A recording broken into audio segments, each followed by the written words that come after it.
Before we begin, I have a few announcements. I now have a Twitter and Instagram account where I'll be posting updates, new videos/streams, and new ideas for videos. Both are in the description. And I'll be streaming Pokemon Legends ZA on October 16th and 17th from 9 a.m. to 5 p.m. EST on Twitch. If I don't finish the main story by Friday, I'll be back on October 18th at 9 a.m. and will keep going until I beat the game. Come hang out, chill, and experience the journey with me live. Now back to the video. Hey everyone, Stratabean here, and welcome back to the channel. Today we're taking to the skies with one of the most iconic tribes in all of Magic, dragons. These creatures are massive, flashy, and game-ending, and there's no better commander than to lead them than the progenitor of dragonkind itself, the Ur-Dragon.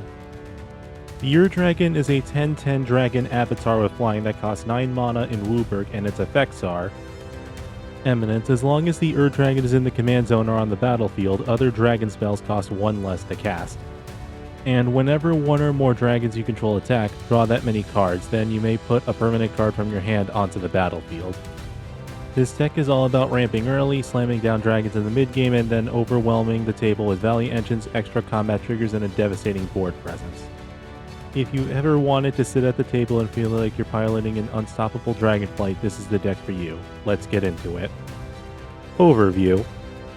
At its core, this deck has 3 goals. 1. Fix and ramp mana so we can cast big dragons consistently. 2. Play haymakers that generate immediate value or threaten the game on their own. And 3. Snowball into late game engines that overwhelm every opponent. Core synergies.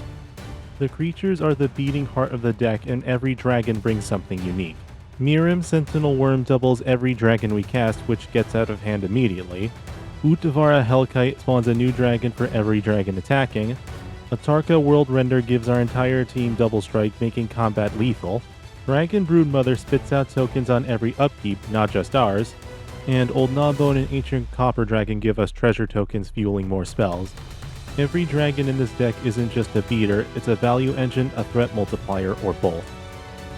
1 dragon hit is scary, 5 dragons hitting is lethal, especially with the right enablers.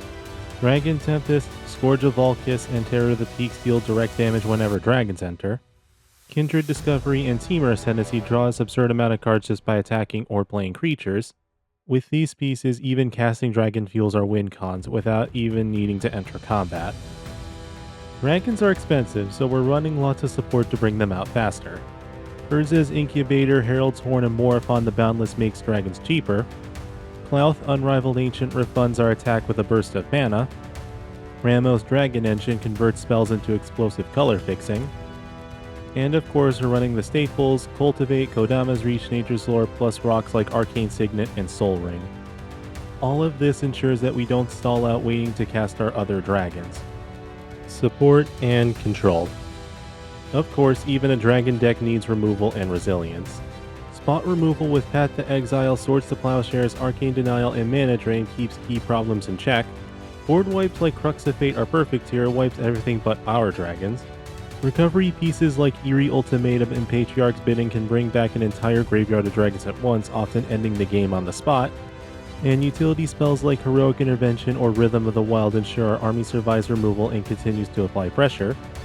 This gives us just enough interaction to stop opposing strategies without pulling us away from our own game plan. Win conditions. So how does this deck actually end games? The first way is with combat damage with an army of evasive, hasty dragons, sometimes just swinging ends it. Atarka or Old Gnawbone along with Hellkite Charger turns those swings into game-ending attacks or infinite combat steps. The second way is with tokens from Utvara Hellkite and Dragon Broodmother. The third way is with burning opponents with Scourge of Valkis, Dragon Tempest, or Terror of the Peaks.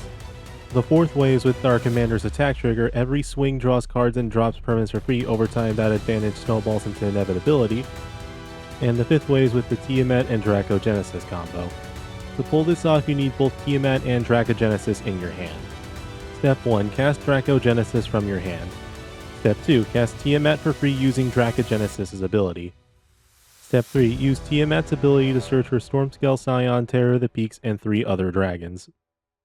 Step 4. Cast Terror of the Peaks first, and the 3 other dragons, then Stormscale Scion last.